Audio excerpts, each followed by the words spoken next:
about good morning or afternoon. It's been a long morning already for me. Good morning, everyone.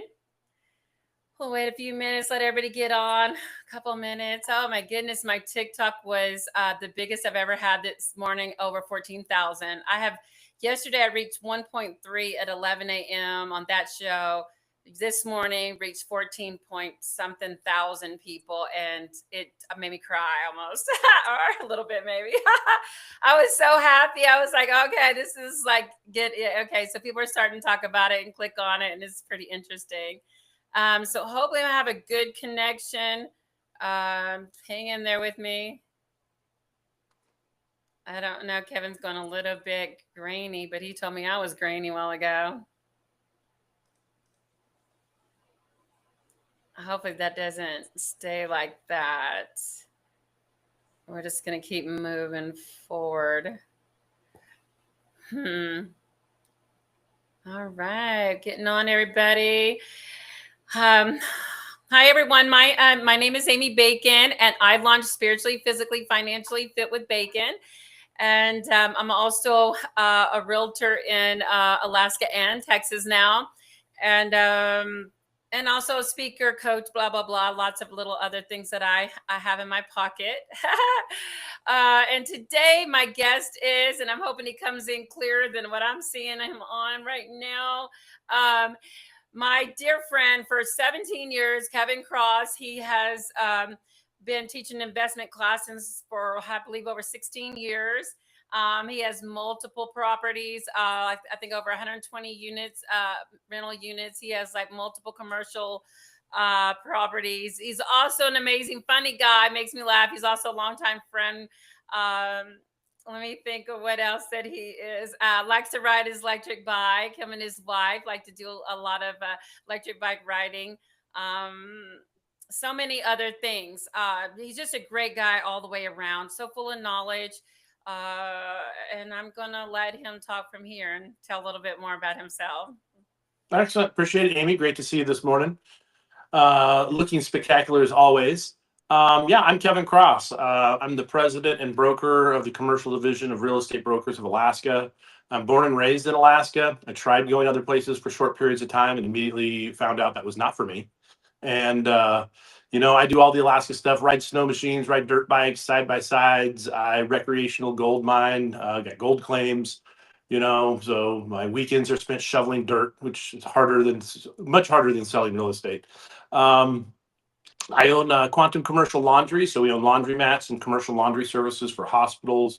I own Alaska Park and Store, which is RV, personal storage, boat storage, that kind of thing. Own 907 Funding, which is a commercial lender. My wife and I also own Mortgage Place, which is residential mortgages. I serve on the Anchorage Platting Board, which is how land is carved up and setbacks and restrictions, easements, those things for the municipality of Anchorage. I've served on the Anchorage Assembly. So, I was a horrible high school student, didn't sit still. I was every teacher's nightmare. I was a smart ass. I was all rocket, no rudder. But that ended up working really well when I got out of school and got into business because I love to build things. I love to change things. I love to get things going, find amazing help, and then move on to a new project. So I put the ADHD part of my personality to work, and it seemed to be so far it's benefited me wildly. So, and my family. So that's a little bit about me. I don't have you on TikTok. I'm not seeing you. Can you find my live? Sure. That sounds like a technological question, but do I log into TikTok? I mean, what do you want me to do? Oh, I don't know what I was thinking this morning. I got to talking to you and then space adding you on there. So if you go log into TikTok and then just find me real fast and I'll log you in. I'm going to have to. I got to get me together. Yeah, That's why I need one stream. If it has a motor and suspension, or it's made out of wood, I can work magic. If it's technology, I am an orangutan with mittens. Hold on, listen. But I know you're secure in your manhood. I've been knowing you for a while, so I'm not to stop bothering you at all because you are. So you guys, I happen to know Kevin so long that if I throw a deal at him and I don't have the problem to be solved, he's telling me to go solve the problem. Like that's his personality. Like, let's get the problem solved. Like, what is the deal? All right, Amy. I apologize to do this to people, but I have not used this TikTok. What is it you want me to do? I'm in TikTok. What do I? Oh, What do I okay. need to do? So if you could find me, just if you could just go up in the search bar or whatever and try to find me real fast, and then you'll just click on my live. You'll see me that it shows that I'm live. Hi everyone. Of course, it's all this little technical error. It's not always going to be this way. This is actually my fault. Wasn't nobody's fault but mine because I got to talking to Kevin as soon as I got on, making sure we're all good. And then I forgot to add him on TikTok. I just want one stream. I want to get on and it streamed to everything. So then it's easy. Oh, you know. So all you entrepreneurs out there, can we like make this happen? Because it's not something I want to go in that direction of myself, but I know There there's you people are. out there. I think I found Got it. him. Almost got him.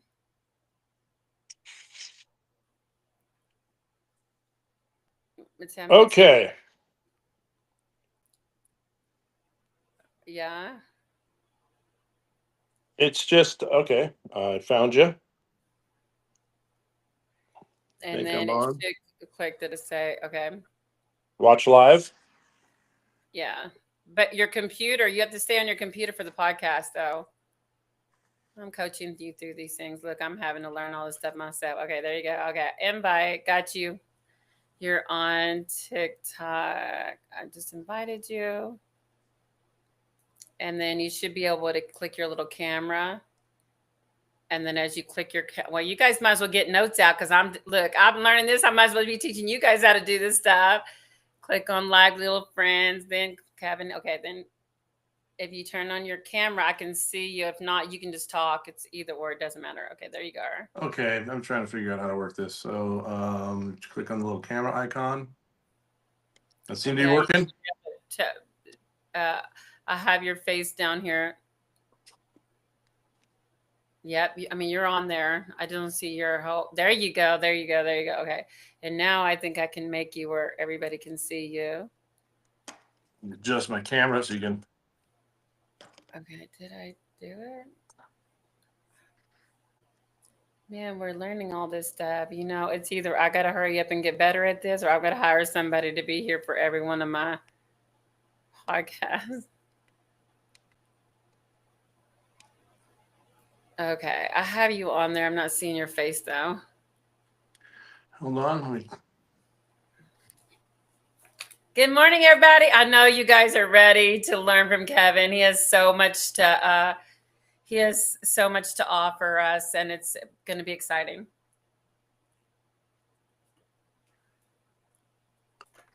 All right, are we working? Yeah, we're working. We are working. There we are. Okay, everybody on my TikTok, that's Kevin. Now you can see him. Okay, now can you get on your computer camera? Because I don't see you on the computer. Okay. Then just I'm camera. Yeah, we on the computer now, on the podcast part where we were at.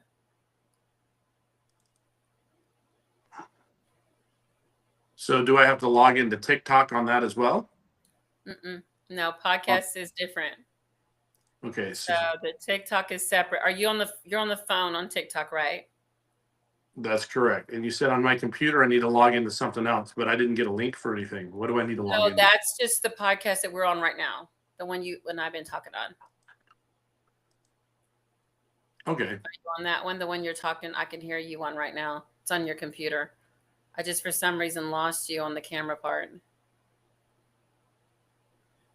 Do I need to click out and click you back in? Yeah, because I don't know what you're referring to when you say on the computer part.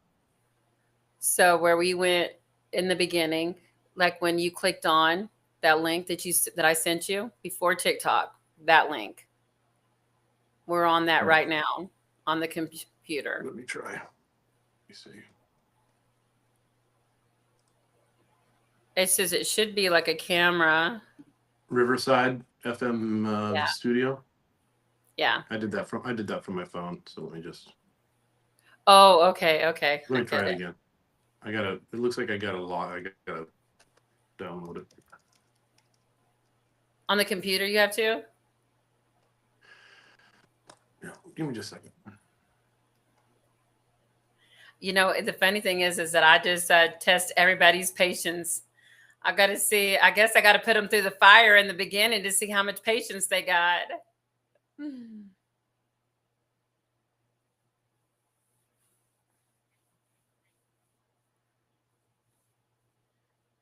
It's okay. We'll hang in there. We're going to be happy. It's okay. All going to be good. We're going to learn a lot of stuff.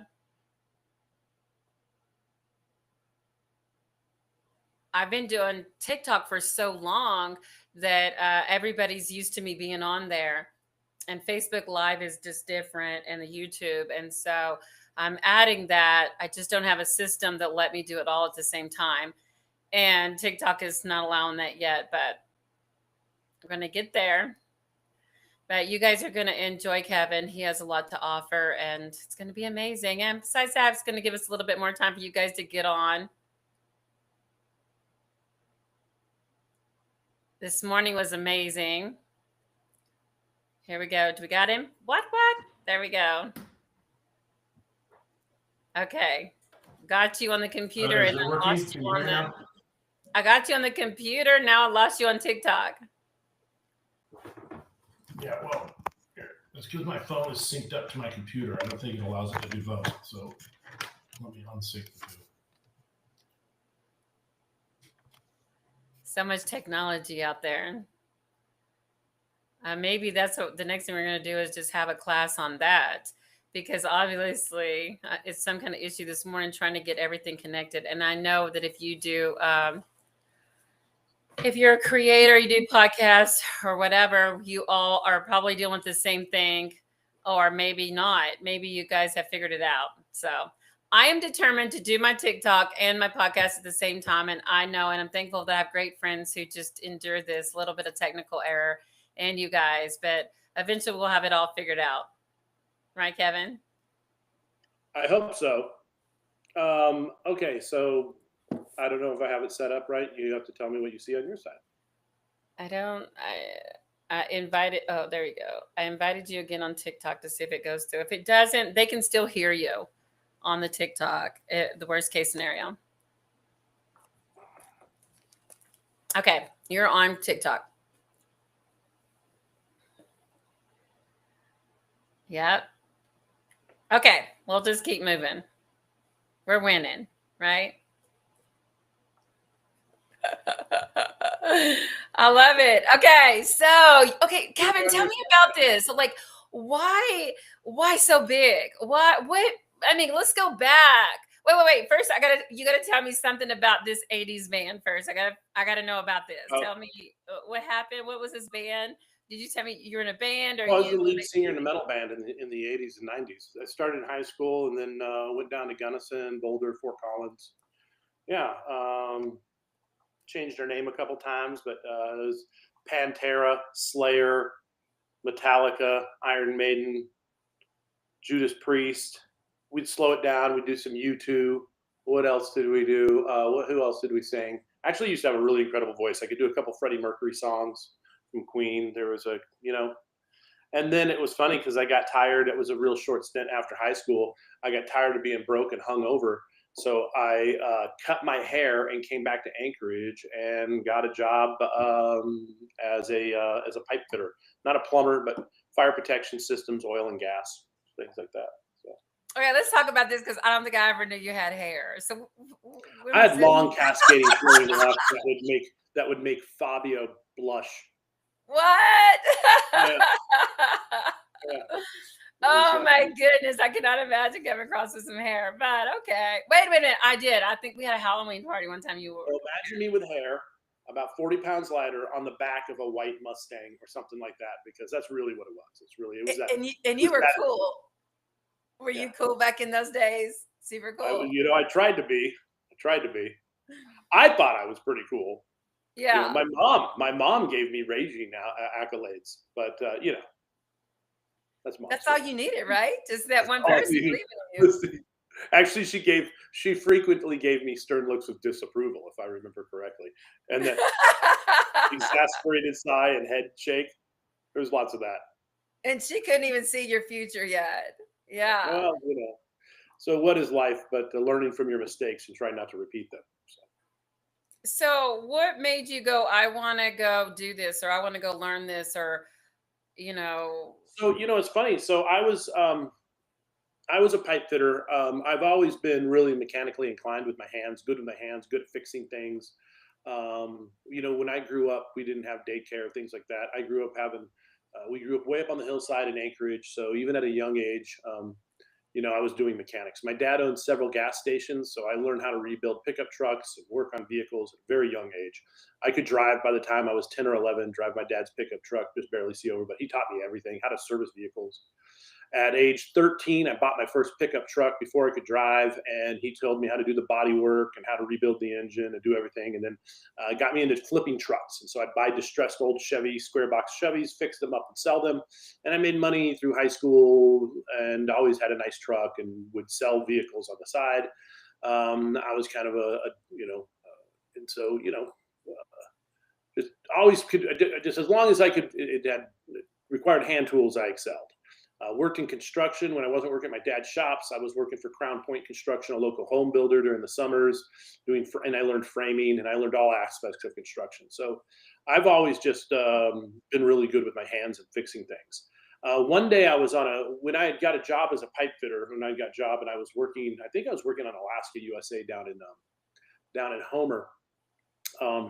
One thing that I had trouble is that I kept getting passed up for promotions when I was a pipe fitter. And even though I wanted to be a DGM, I wanted to be a multiple job site superintendent. And I went in and talked to the owner of the company and I said, listen, man, I've been working here for 10, 12 years. Why can't I seem to go anywhere? And he said, you make us too much money in the field, Kevin. He said, you out in the field, you make us 7 to 10 times your salary. Now our average fitter, we're just looking for someone to make us 3 or 4 times. So if we pay them $100,000, they need to make the company 300,000 or 400,000. And he said, but if you look at your track record, Kevin, he goes, there's no job we've put you on that ever loses money, no matter how badly we underbid. You will never be management. And I said right there, that's when I had an epiphany inside me, which is, wait a second, how much money am I making you? Why am I not making myself that money? So that told me that my mindset was I had limited myself. And I was basically, my hourly job was making somebody else wildly wealthy. And I just had this conversation with myself, which if I'm doing that for them, what could I do for myself? So then I got on this very intentional pursuit on how do I take advantage of the skills that I apparently have that other people have recognized and were milking and benefiting from that I wasn't willing to invest in myself the way they were investing in me. So one day I was at a garage sale. And sitting on this table was this book of 11 cassettes, still wrapped in cellophane, $5, and it was Tony Robbins' Awake the Giant Within cassette tapes. And I was looking and I was like, well, you know what? They're about to send me out to Bethel for another 6 months to go install fire protection systems, fire pumps on a couple job hospital. And it was an ANMC, Alaska Native Tribal Health Consortium building, a hospital, and then something else, a Head Start. So I was going to be out of town for like 6 months. I'd work 6 on, 1 off, 6 weeks on, 1 week off, which was hard on the family. And I was like, well, I need some cassettes. This is back when we all had the Walkmans, the yellow Sony Walkmans with the bass boost on it and stuff. So I bought this cassette tape of Tony Robbins and it said, hey, get yourself a notepad and start journaling. And basically, during that 6 months that I was out there, I went through those tapes and I listened to them 2 or 3 times. And I did all the exercises. That's when I learned about goal setting and journaling. And what do you want to be in 2 years, 5 years? Probably the most powerful exercise I did was where you write your own obituary. What do you want to be said at your funeral? And what will you tell people if you fail to hit your goals? What will your obituary sound like? And what will your obituary sound like when you are successful? Because both futures are within your grasp. And so sitting and saying, how do you have that conversation with your children if you fail? What does that look like? Conversation with your wife, with your family, with people who know you. explain to them at the end of your life why you didn't do any of the things that you wanted to do. And then explain to them if you do and you achieve it, what that means to you. And that to me was an epiphany. So then I decided I was not going to do this anymore. So then I started dabbling into real estate investing because to me, real estate, it dawned on me when I was doing these large construction projects that I was making $100,000, $120,000 a year. This is in the early 90s, right? So that's a lot of money. Okay. You know, I was making $36, $40 an hour. Plus I was part of a union. We got double time after 10 hours in a day. We got double time on the weekend. So, I mean, you know, there was times I'm making 75, 80 bucks an hour, depending on the job. So I was making a lot of money. And I was looking at these guys that were pulling up in their BMWs and their blue hard hats and their suits, and they were walking the jobs. And I was like, I guarantee you they're doing more, and they're not dirty. They're not working 80 hours a week. But I guarantee you they've just found a way to be more valuable. So then I started inquiring on what are they doing? What does that look like? Oh, they own real estate or they're part of an investment. And I said, okay, well, that's what I need to do. And then I just got voraciously curious about it. I'd bought some properties. I'd done a little bit of real estate dabbling, but it really didn't change until actually I was involved in a job site accident.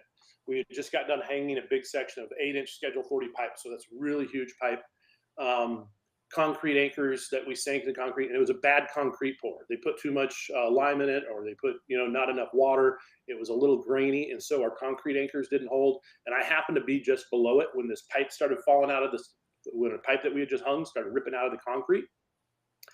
And I instinctively went like this. It hit my shoulder, and so I tore a couple tendons and smashed my clavicle. And I was on disability for about 4 to 6 months. During that 4 to 6 months, I was in a cast, and they were rebuilding it. I went and got my real estate license. I said, I'm not going to sit around and do nothing. So I went and got my real estate license and started trying to figure out what it took to sell real estate. And in that 4 to 6 months of disability, I made more money in real estate in 6 months than I did in any year in construction. I immediately I wasn't a sales guy. I was a construction guy who happened to have a sales license. And when I talked to homeowners, I could tell them about truss flex on the roofs, or what was going on with the foundation, or why they got water in the crawl space, or what kind of boiler or heating system they had, or what it's going to take to fix it, because I was a construction guy. I had 16 years of construction experience behind me, in commercial construction, residential, fixing up properties and stuff. And so, and I wasn't a sales guy. I didn't need the sales commission. I had good money coming in from my other job, but it was like, and that was, so then when I got healed and I was 100%, and they said, time to go back to work, I said, no, I quit. I'm out of here. I'm never going to work for anybody again. So that accident, although it was extremely painful and took years to recover, was probably the best thing that ever happened to me, because it's the old good to great. I was really good at my job, and you love doing something you're good at. Yeah. But I was being great for somebody else. Yeah. And not for me or my family. So that's kind of the transition how I got into real estate.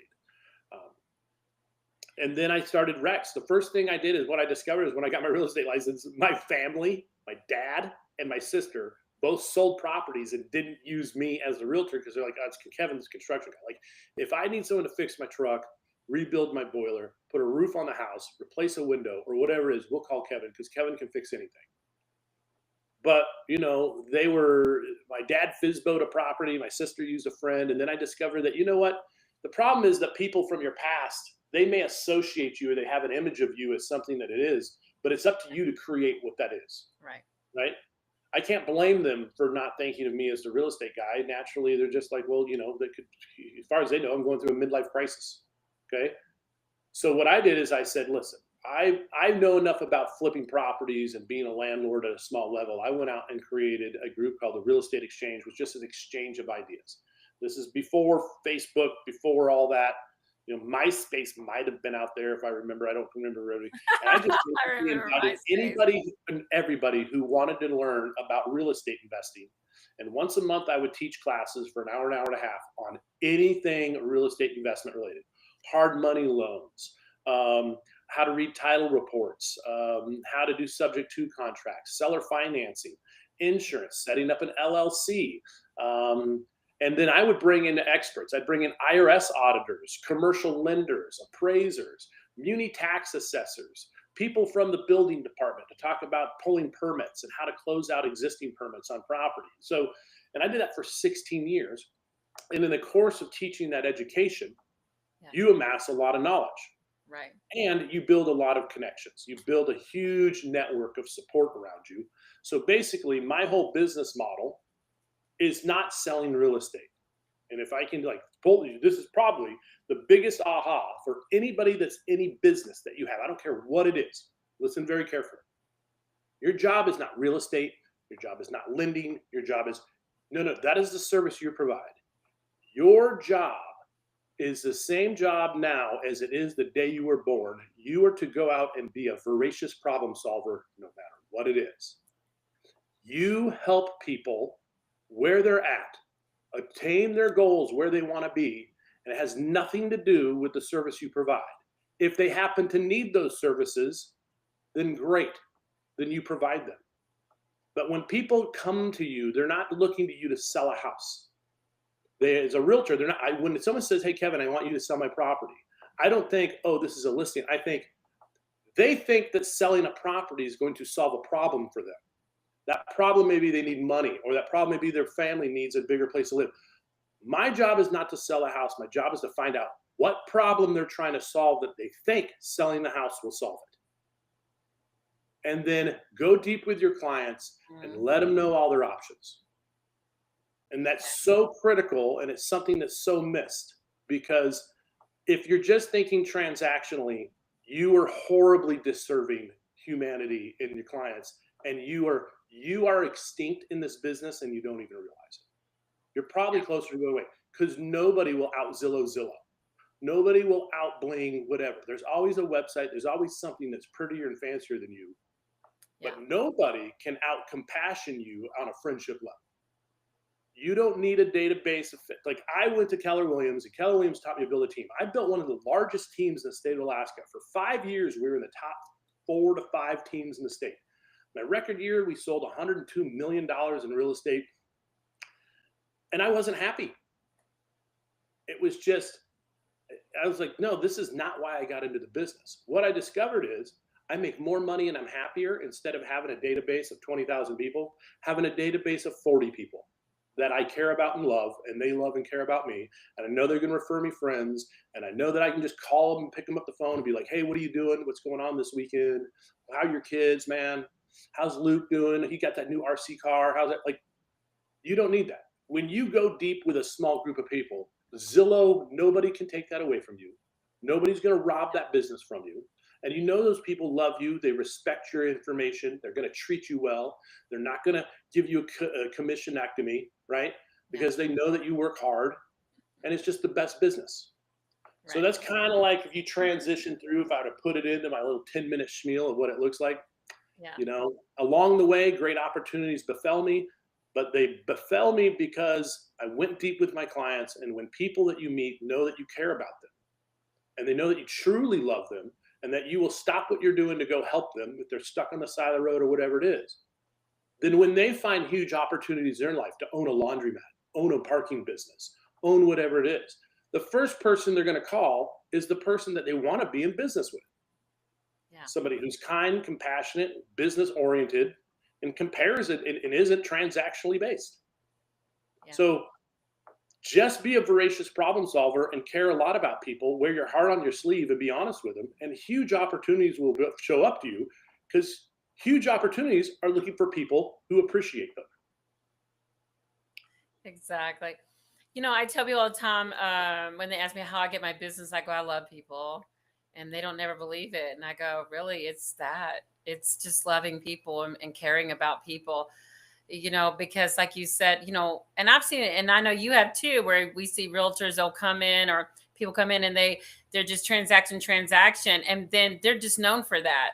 It's not the quality. It's not the relationships. And I think relationships is where it goes a long time, caring about people. And we heard that yesterday, actually all week, about getting clarity, relationships.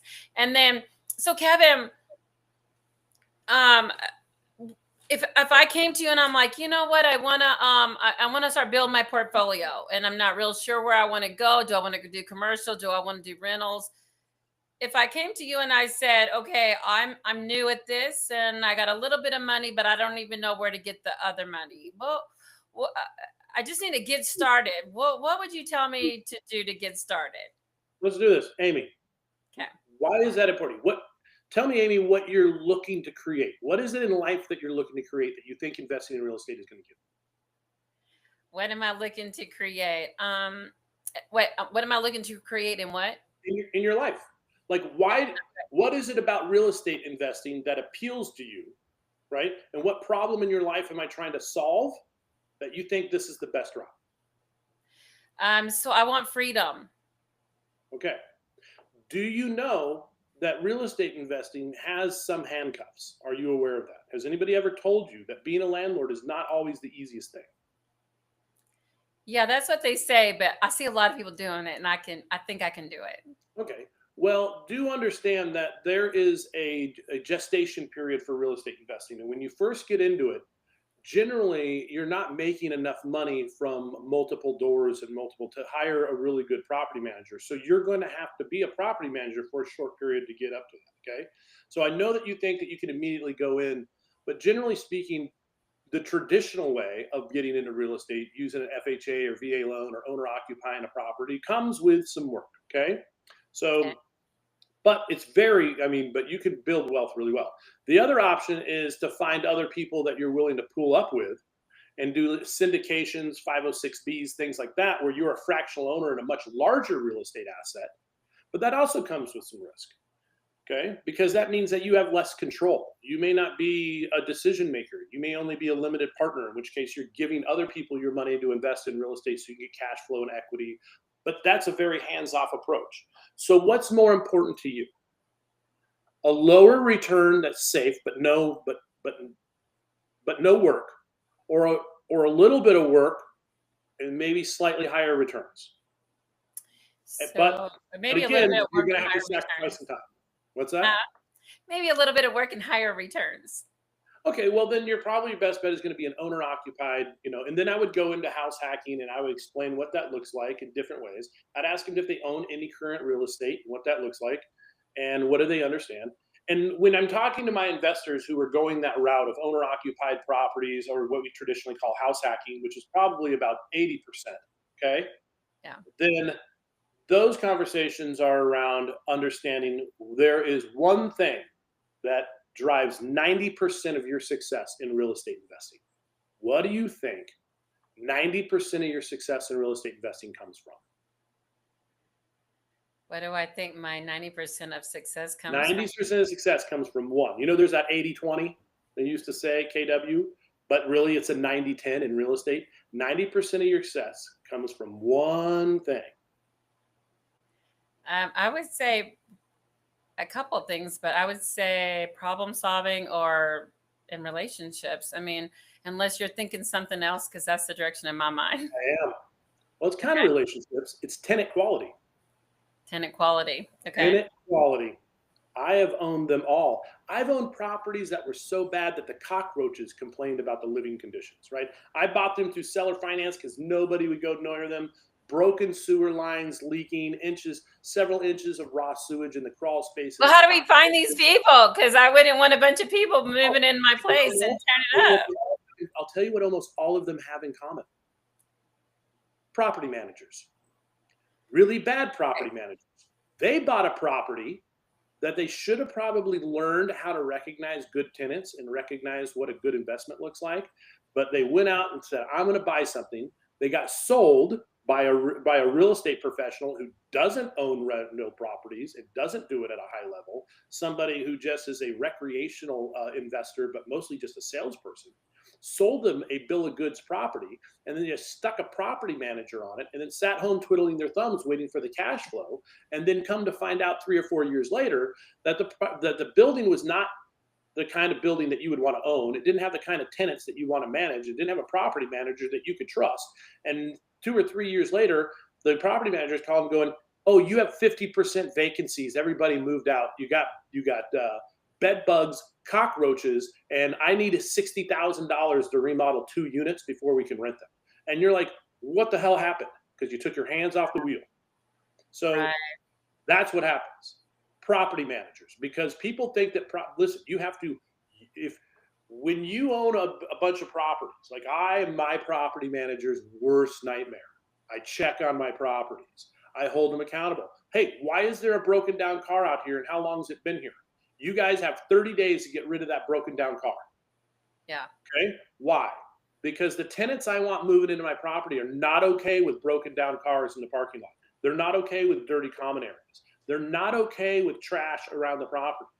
The tenants who move into my property, if they walk past trash and a couch by the dumpster and a freaking car with a tarp on it, and they go into the common area and it smells like smoke, and they're okay with that, I don't want you in my buildings. I don't want that person, because that's the kind of person who says if all that's okay, then when they move in that unit, it's going to be even worse. They're the ones that it's just like when they move out, it's like, what the hell happened in here? No. All my buildings, I make sure everything that I can control is in immaculate condition. Immaculate.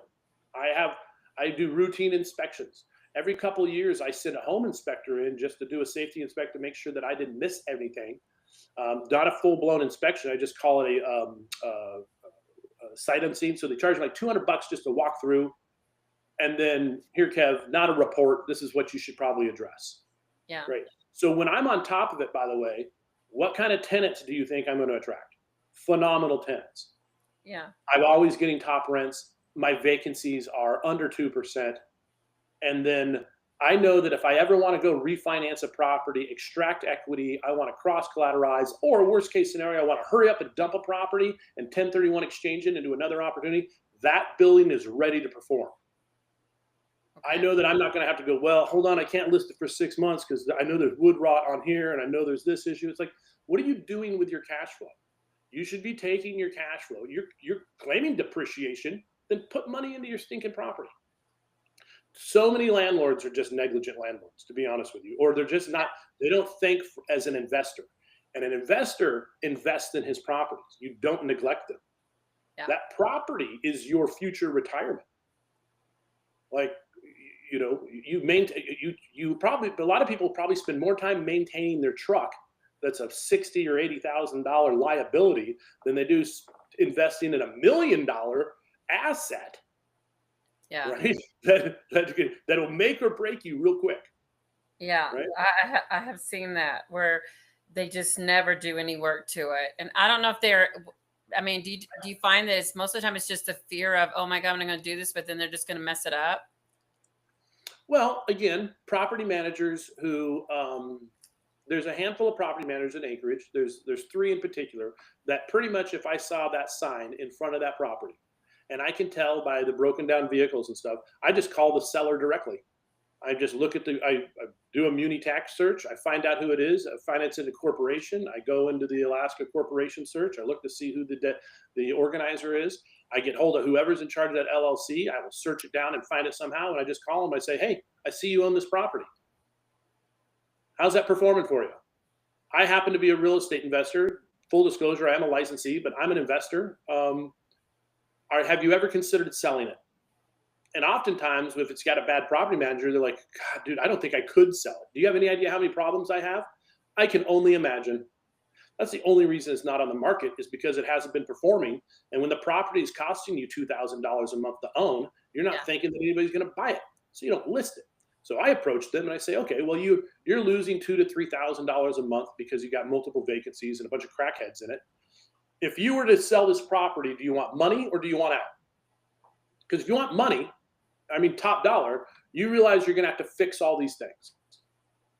However, if you want out, that means that you might have to, like, that's all just, you name the price, I name the terms. Do you have an assumable loan? Are you willing to fill in the blank?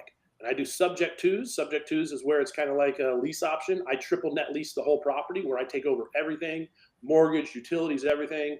I have a predetermined purchase price that on the backside that I get, I get any of the equity. If I'm able to sell or sign it in a year or two after our contract date, I get all the additional equity goes towards me, and they get a very fixed price. When I sell or refinance, they get $50,000, no more, no less. And any money that would have gone to the seller over and above a certain price, I get, and I just have it go through the brokerage as a commission. right? Why do I want the commission? Because I can do different things, and there's different. I can take all the material I put into it and write it off on my personal income through my real estate stuff. So there's different tax advantages to what I'm doing here. But I'll just triple net lease it. You don't have to own real estate to make money in real estate. Right. What is the benefit of owning real estate, Amy? What's the benefit? What's the benefit of owning real estate? Now, like, there's only one word. What are you looking to do when you own it? What am I looking to do when I own it? Well, just tell me, Kevin. It's control. You just want to control it. Ownership gives you all the ability to control it. You can control what you improve it. You can control how you utilize it. You can control rents. You control everything. But can you control real estate without owning it? No. Yes. You. Yes, you absolutely can. What does a triple net lease do? Triple net lease means you pay the taxes, insurance. If anything breaks, you're liable for it. You can write a triple net lease. That means any capital contributions, any improvements, the seller's got to reimburse you for it. Basically, you control the property. Now, you may not own it because it's in their name, but all the rights of everything, in fact, you could even dispose it and transfer that to another property, another owner, but they got to compensate you for your hard work. You get all the benefits. So what I discovered a long time ago is I don't need to own a property. I just need to control it. And I can do that through contracts. And then at some point I can either sell it in the future or I can refinance it. Right? And then I can own it and put it in my portfolio. And when you think about it that way, let's say someone owns an LLC, owns a property in an LLC, and it doesn't have an assumable loan. Okay? So someone has a 20-plex apartment building. It's in an LLC to Amy's Investments LLC. And Amy, you want to sell this, but you have a loan on it, and the loan is against Amy's Investments LLC, and you want to sell this property, and you got like a 3% or 3.5% interest rate. And you're like, oh man, but it's not assumable. Well, me as a buyer, I would come to you and say, can I assume? You say no. I would say, can I buy your LLC?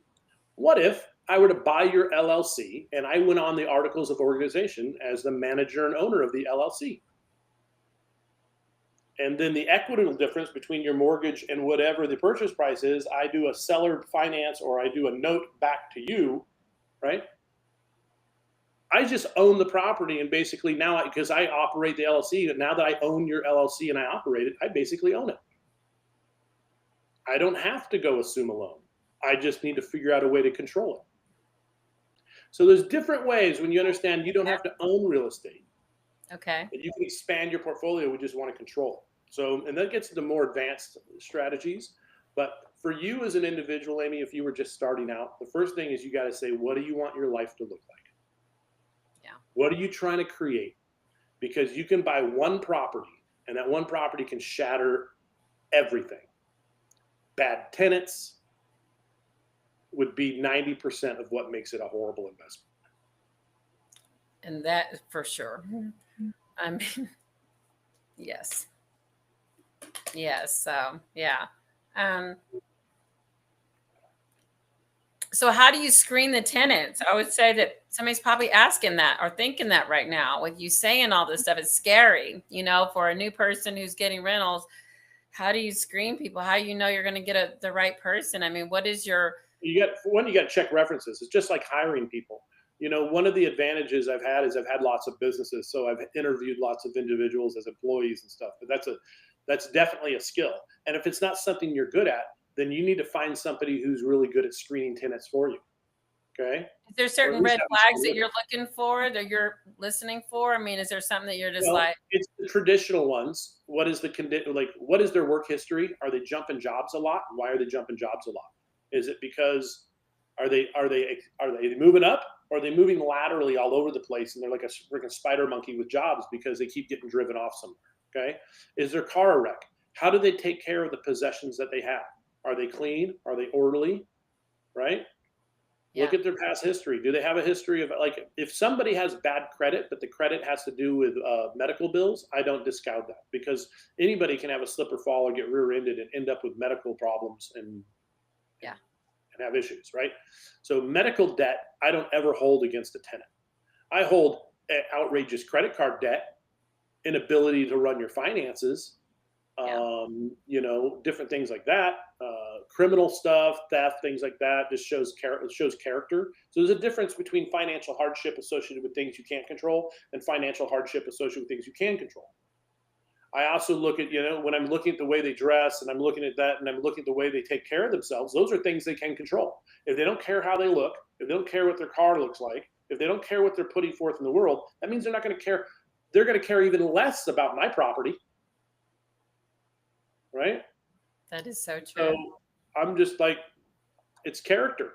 And what's funny is when it comes to relationships, like when husbands, wives, like normally couples, um, I really think the wife needs to be the one who's kind of in charge of screening tenants, because a lot of times the women sense stuff about somebody that guys don't pick up on. Guys are very like, oh, dude, he's cool. This guy's cool, right? Whatever, he's got money. Nah, I mean, a lot of guys like me, I am kind of optimistic. Like, you want whoever the pessimistic one is in your relationship or in your business, the one who's kind of like, you want them screening tenants. Not the guy me, I get along with everybody, but I recognize that. And I also have a very sympathetic heart. Like, I hear somebody's sob story, I want to help them out. Like, I want to be the guy who shows up with a cape and a leotard and saves people. No, dude, I shouldn't be the one picking tenants. So, but I've developed a skill around it, and then I found people that are better than me at it. And now, so even when I find a tenant, I still send them to my property manager and say, dude, I think I found somebody, but you tell me if I'm on crack. Yeah. And No, I get that. I mean, there are things in my life where I have to have somebody screen people because I'm like you. I'm like, I see everybody as somebody I can bloom. Let me make them better. Let me fix them, repair them. well, when you're a people person and you care about people, that's what you want to do. Yeah. But, you know, part of tough love, you know, there's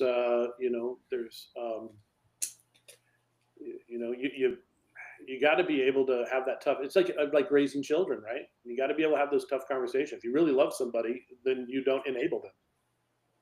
Yeah. And, you know, your rental is a business, and some people just take advantage of you. I've had it where one time I was talking to a lady, she wanted to sell. She goes, I can't sell because this tenant won't get out. Been there for 9 months. And I'm like, okay, let me get him out. Let's don't even worry about listing it. Let's solve your problem. Let's get him out. And I called the lawyer. Lawyer got him out quickly. Boom. But man, there are people who just milk it. Huh?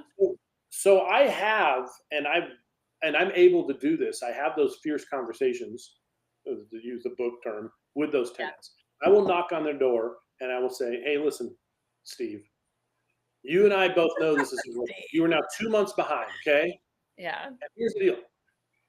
You may think this is only hurting me, but it isn't, because a fraction of your rent goes towards keeping the lights on and doing maintenance of the other people who are paying the rent. And when you don't pay and when you're behind, that doesn't impact me. It impacts them, because something's going to break. And if I don't have the money to fix it, they're just going to have to live with something broken because you're behind. Like, the whole building's in this together to make sure that the property is successful, right? Yeah. So listen, I tell you what, if you can be out in 14 days, I will give you 100% of your security deposit back. In fact, if you can be out in 10 days, I will give you security deposit back plus $500. Oh. Can you be out in 10 days?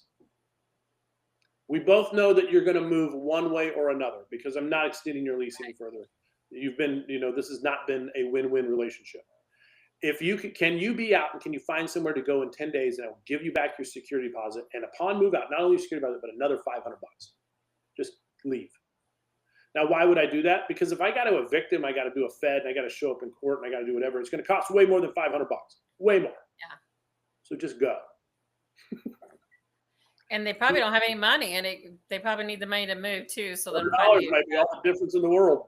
You don't know. Yeah. That's really good. I really like that wisdom you got. And I mean, that many units, I'm sure that you've been through the fire a bunch of times to figure out what works. And then also, well, because you have this portfolio now, what does this portfolio do for your life now? It right now in your life? So I love investing in real estate. My wife says I need to quit taking on more projects, but to me, I call distressed, ugly projects, it's DeWalt therapy to me. I'm really good at making ugly stuff look beautiful on a freaking budget. right? Yeah. So to me, it's fun. I mean, some guys own a boat, some guys own a plane. They own something that they get joy out of, but costs them a lot of money. Me, distressed properties are that way. I really love, I mean, my portfolio is primarily cash flowing properties that just make mailbox cash, right? And so Yeah. that's great. That cash flow from those properties is what's allowed me to take on a property that going to cost me $10,000 a month until I refinance or sell it. Listen, when you buy a distressed, let's say you buy a distressed sixplex, right? And I want to convert it into a fourplex and increase the value 20% because now it's so eligible for VA and FHA financing, which is kind of my niche market. My niche market is finding small multifamily properties and converting them into properties that you can get an FHA or VA on. And then once you close on the loan, easily convert them back to multifamily units by throwing up a wall or finishing a kitchen or whatever it is. So, but those properties, when you're gutting 3 or 4 units and you're redoing the common areas, and by the way, it was full of a bunch of degenerates, so I got to kick everybody out, right? Yeah. I'm probably going to be. It's going to cost me $10,000 to $15,000 a month in holding, not just all my contractor fees because I pay my contractors immediately at the end of it. Today's Thursday? Tomorrow, I'm going to probably be writing $4,500 in checks to different guys who worked on this property worked on one of my rehab projects over the last week. My sheetrocker, my painter, my trim guy, my demo guy who demos trash, the roofer that's going to start its project, stuff like that. But that stuff costs money. My income producing properties pay for that. So the biggest mistake a lot of people make in investing is they start off flipping properties. Flipping properties is a great way to build cash quickly. But the problem with that is his job. And if one goes south, the only way you make up that loss is to go work harder at your job to make more money, right? Yeah. Buy cash flow producing properties first, even if it's not a lot of cash flow, something that's making a couple $100 or whatever. That is money that when you then get into active, right? That's passive money coming in. Then when you get into active investing like flipping, you have that to supplement and get you over those hurdles. Because I've never had a flip project go according to what I thought it was going to be. There's always something that's like an oh crap factor. It needs some tile in the shower. I'm just going to replace these tiles. Pop the tile. There's mold behind it. Oh crap! I got to cut all this out. Oh, we'll just replace the toilet flange. Pull the toilet. All the subfloor is soaked. Now I got to pull up all the flooring and the tub. Replace everything below it. Oh wait, it went into the joist, and now I got wood rot in the joist below the tub. I got to fix that too. Yeah. There's always something. Okay. And so if you don't factor in for that crap factor or whatever you want to call it, you're just going to have to pay out of pocket. That's money that you're going to have to go, if you're a school teacher or you're bagging groceries or whatever your job is, your accountant, then you have to do more of that, or your family is going to have to sacrifice for you to take money and put it towards that flip project. You should not be doing flip projects or doing active jobs until you have passive income properties. That way you can use the cash flow to offset those losses until you get it back to, you can get it to perform. A lot of people think I'm going to flip and then I'm going to become a landlord. No, that's the wrong way to do it. Because I guarantee you that first flip is not going to go according to schedule, and you'll be lucky to probably just break even. In which case, you were probably better off getting a job at Walmart as a door greeter than you were trying to flip property. You would have walked away with more money. So when you're looking at investing in a property, how much should you make off that property if you were going to flip? So like how much, I mean, I know what my idea of what I would do, but I'm just want to know what your idea of, if I buy a property and fix it up and I need to make this much money off of it. If I'm going to hold it for a 4 to 6 month period, I won't do anything less than $60,000. Yeah. I got to make at least 60 grand. Now, are there exceptions to that? Yes. Okay. Okay. It depends on how much effort I got to put into it. So let me line out a really simple investment that was just beautiful. Okay. This was easy. Okay. I had a gentleman approach me. He was a military guy from out of state. Yeah. And he owned a little condo, a 2-bedroom, 1-bath condo that he had a VA loan on at 3% interest, and he only owed $80,000 on it. And at the time, this is right before COVID, these condos were selling for probably around 95, a little under 100.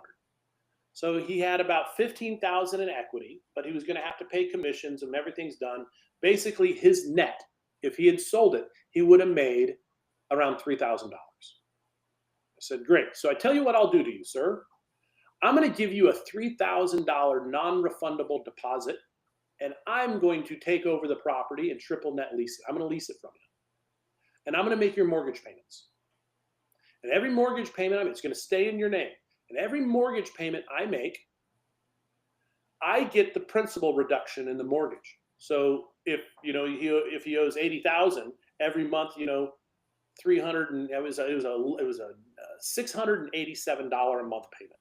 So of that, if 400 was principal reduction, so I get the principal reduction. And I said, I'm going to lease it from you for 2 years. And at the end of 2 years, I can either buy it or I can sell it. And any money I make on it, I make as a commission as a realtor. He said, great, I don't care.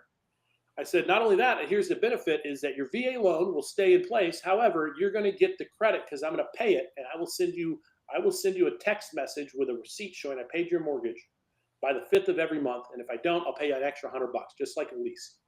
So then I took over the property from him, went in, spent like another $1,000, and then I rented it out for $1,400 a month for 2 years. Now keep in mind, the payment was only $600. I had condo dues at $200, so $800.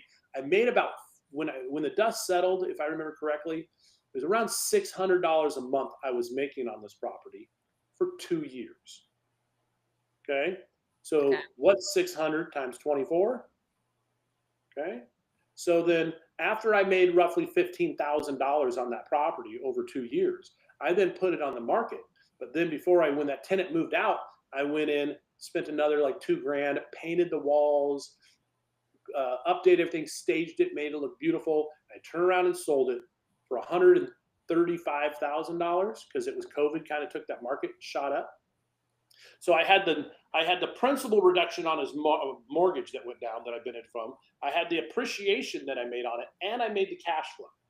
So when you add the cash flow of about $15,000, you add the $40,000 that I made in equity increase. Mm-hmm. Okay, I probably, and minus taxes and stuff like that, I made it, when the math settled, I made it a little over $40,000 on that property in 2 years. Now, is that less? Yes, but it took so little work. Like literally $3,000, a little bit of staging, some paint, and I made cash flow the entire time. So will I take less than like $60,000? Yes, it really depends on the deal. Why I say $60,000 is that income made from flipping real estate that you own less than 1 year is taxed as earned income. It's not long-term capital gains. They're going to hit you. They're going to hit you about 40% of your profits. So at $60,000, they're taking $24,000 of your profits right out the door. So you're really only making a little over 40. You're lucky to break it. You're lucky to make 40. You're making like, you're making like 40, 30. So you're making 36. Yeah, that's crap for 6 months worth of work. Run it. So no.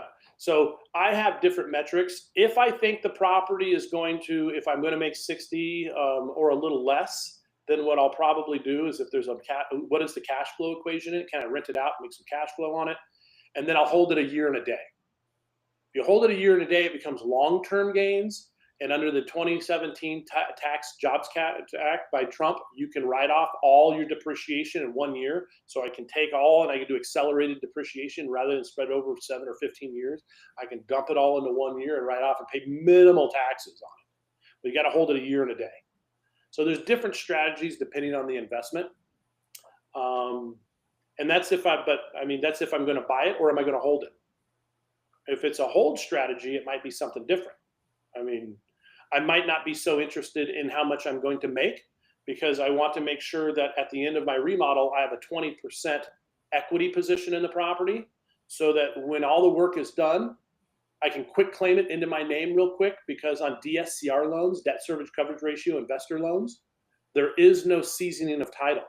I can quit claim that property into my name and close on a loan inside of 2 weeks and then refinance it in my name. And as long as I'm not doing cash out, I can get all my contractor bills. So what I can do is I can triple net lease a property, accumulate a ton of invoices, take the invoices, attach them to the owner of the property because I did work for the property owner while he owned it. So now all my invoices that I put together while I'm working on it become his invoices. I increase the purchase price and then quit claim my name onto it and refinance it. And basically it's not a cash out refinance. The cash is going to pay off debt used to increase the value of the property.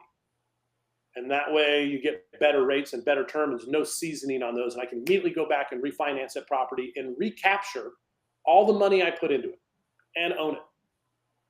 And technically I'm into it for zero money out of pocket. So that's a deal I have going on right now with a fourplex I just purchased. And what was funny is I stuck this thing on the market and I had people poke at it with a stick. And I said, do you not know what a deal this is? This is a seller with a 2.5% VA loan that he's had for like 12 years. So he's 12 years into a 2.5%. It was like he did a recast when interest rates dropped. So he lowered his rate. A recast is not a full refi. It's just where they take your rate and drop it. But he was basically 12 years into a VA loan, 2.5%, and he was willing to let someone just take over his payments and take the property. And I stuck this thing on the market for like a month, and I had people look at it, and they're like, well, I don't know. And I'm like, do you have any idea how much it would cost you to go get new financing? If you got a hard money loan at 14 or 15%, or you were just to try to get your own loan through a HELOC, you're going to be paying for a non-owner occupied investor loan at least 8%. Yeah. Why would this is 2.5?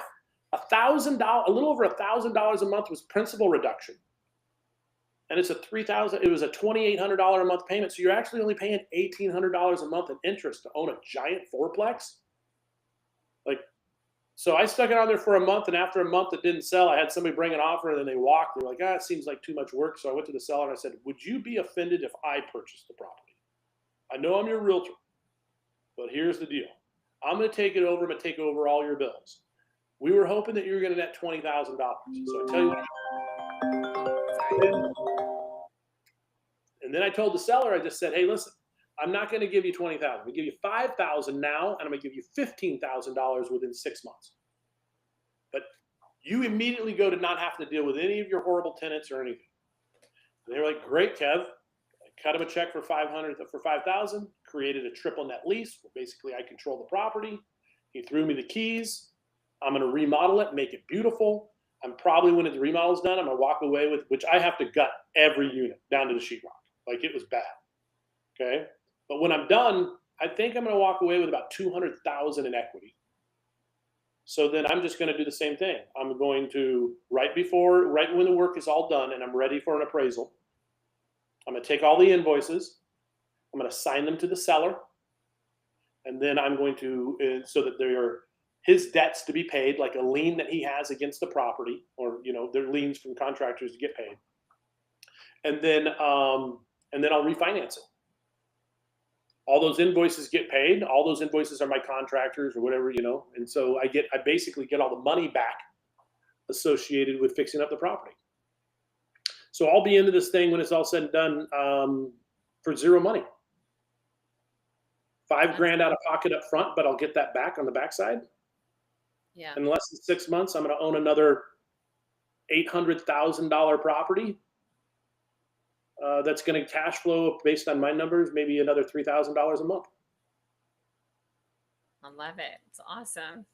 Yeah. So they get, but here's what happens. So how do those opportunities get created?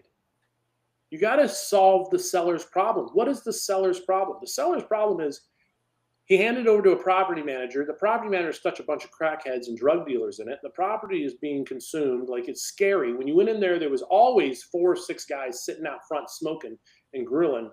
24 hours a day, there was people out front. There was guys on bicycles. Everybody knew that there was drug dealers in this building. He was scared to deal with them. He's like, it's never going to sell. The realtors would pull up and look at it and drive away and be like, dude, I ain't going in that thing. That thing is scary. Okay. And I told him, dude, here's what. So I went and I just said, nope. I mean, those, again, I've dealt with this before. I have a concealed carry permit. You don't need that in Alaska, but I have one. And I show up on the property. I just tell them, new sheriff in town, you guys are all out of here. I stick no trespassing signs up. I go, you're out. You're out.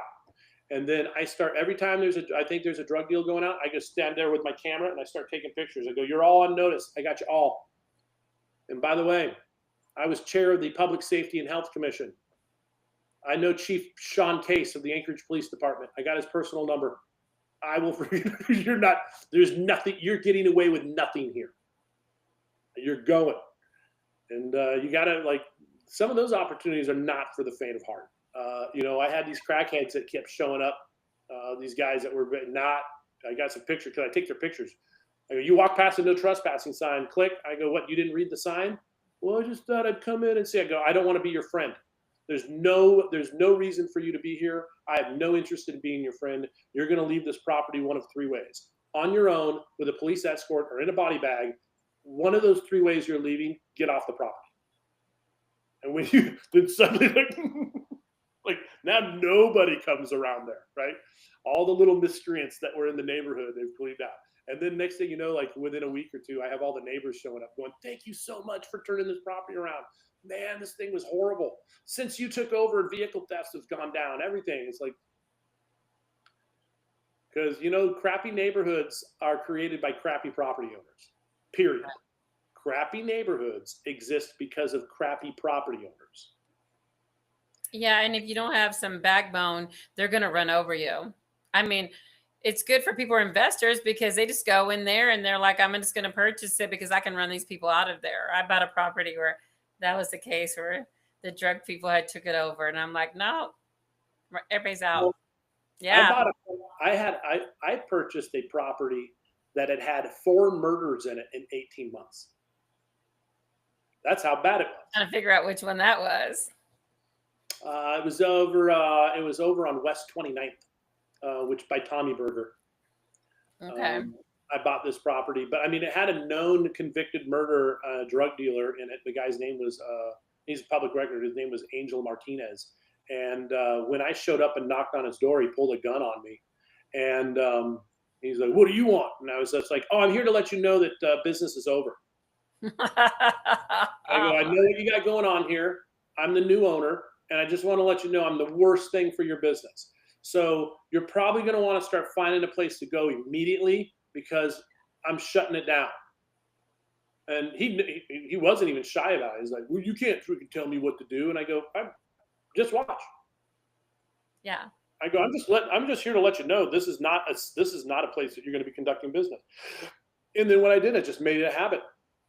He'd come out and go by the dumpster, and someone would pull up. And when the people in the pull up, I remember this one time, these 2 young girls pulled up, and then you could tell they were really nervous. And I walked up to them on the phone, and I clicked their parking lot, and I go, I know that Angel deals drugs. Do your parents know you're here? Because they're about to.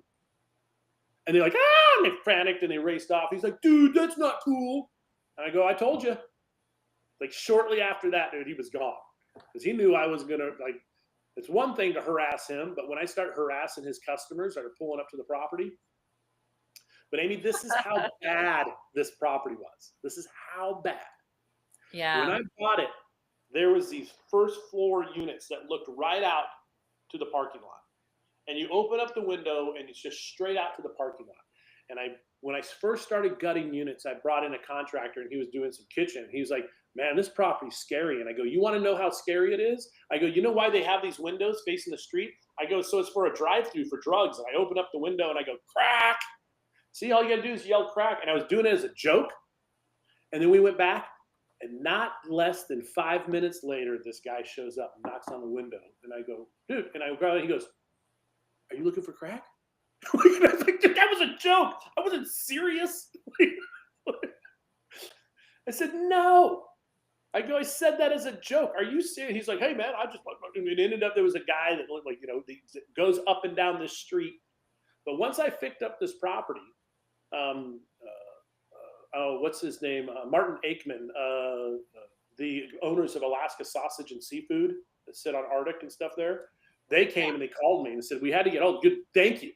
You were the best thing that's happened to this entire neighborhood, man. You fixed up that property, you drove everybody out. Here's what's funny about this property. It was professionally managed. It was professionally managed by a property manager with Jack White Real Estate, who manages all kinds of properties. But that seller called me wanting to sell it, and he was crying because it was costing him $4,000 a month to hold it. And he's like, dude, I need out, Kevin. I can't. $4,000 a month, my wife is going to kill me. I invested our life savings. I thought I was going to be a real estate tycoon, and I don't know what happened. Well, he bought it from a realtor who never owned investment properties, who didn't know how to analyze tenant quality or the condition of the property. They assumed a lot of things. They didn't know how to read profit and loss statements. Okay. When you see a profit and loss statement on an investment property and there's $6,000 a month towards miscellaneous repairs that aren't itemized, that should give you a red flag that that property manager is garbage. Like, there's 19 different categories for plumbing, electrical, maintenance, cleaning, where does 6,000 of miscellaneous come from? Yeah. So all the red flags were there. They didn't know what to look for. They didn't have good guidance. And on the backside of that, that's where individuals like me show up, because I'm like, do you want money or do you want out? Yeah. Because if you want money, you need to come up with another couple $100,000 and fix this property. But if you want out, Yeah. I can give you that road right away. So you can see is if you're going to buy real estate and you're going to build a portfolio, what Kevin's kind of telling you is that you're going to have to be prepared to deal with tenants. Sometimes you might get bad tenants, trash your place. It's going to cost money, right? And then you're also saying that also, like, people, if you have bad property management and you're not choosing right, these people are not taking care of your property. You can have drug people move in there, and then you're going to have to deal with all this. And what I find is a lot of people don't have that kind of backbone or whatever, not being mean. It's just that, some people just don't, they're not fighters. They don't go fight the giant. And this is real life stuff when you're dealing with tenants. Well, that's if you want to do it my way, which I enjoy. That to me is not work. I love being that guy. Okay. Yeah. There are other ways to invest in real estate that are not sexy and not fun, but they're really good. And that is 506Bs and 506Cs, which is either limited partnership or general partnership, where you accumulate and you all put in 50,000 or 100,000 each, and you buy 16 or $20 million Class A real estate investments that make a marginal cash flow of 6 to 7% a year. But then in 3 to 5 or 7 years, you're going to have an equity increase, which is going to double or triple your money. So then at the end of 3, 5, 7 years, you get back your 100 grand plus another $100,000 and maybe $150,000, plus you kept your cash flow. Now, those are fantastic. I do those also. Those are wildly lucrative. But there's nothing sexy about handing somebody $50,000 to $100,000 and getting 120% return on your investment over 4 years, other than the numbers. The key to that success, though, is you only invest in markets that you know and understand, on properties that you've seen and you've smelt and you've looked at, with people that you know and can trust, not with strangers, not with other people. Yeah. You want to make sure that if something doesn't go right, you can go directly and look the investor, whoever's in charge of the asset, across the table and look them in the face and grab them by the neck if you need to. Okay? Don't ever invest in a syndication, as people call them, with people you don't know, in a market you don't live in an area you don't understand, because you are just setting yourself up for loss. That is the one thing anybody who does syndications always, when they fail, they always have a guy. They met a group of guys at a seminar. They met some people online. Yeah. They clicked on some sort of Facebook or TikTok group and got involved with these people. It was in a property that looked too good to be true, in a market they don't live in, so they can't verify it's accurate. That is all. That's not investing. That's gambling. You might as well just buy lotto tickets. Investing is looking at the property, getting in, being able to take a look at all of them, talking to the property manager and the previous owners about what kind of maintenance has been done to the property. Like, you still have to put adequate due diligence in on the front side before you invest in these syndications, but that's easy mailbox money. Those, by the way, are the sexiest thing ever, and I do a lot of those. But it just doesn't, like, I need DeWalt therapy. I need to get out from behind my computer and go run some people off and tear some cabinets out. And like I need a physical expression in my life on a daily basis. Otherwise I go stir crazy. And real estate gives me that DeWalt therapy. Yeah, I love it. I love it. Well, we're going to have to wrap things up, but definitely want to do part 2 of do's and don'ts in investing for sure. Man, Kevin's just information overload. I'm hoping you guys got some good nuggets today. And thank you so much, Kevin, for supporting me and helping empower our world and make it better. And you have an amazing day. And all you guys, thank you so much for joining. I appreciate you guys. And we'll see you. I appreciate it. Go out and humbly bless the world with acts of service. Yes. That's what you should do today. Just look for a way. Be the best part of somebody's day today. That's how we change the world. Adding value. Absolutely. You're exactly right. And that's where success comes from. Right. You guys have a great day, and I'll see you guys tomorrow. Take care. All right. Bye-bye.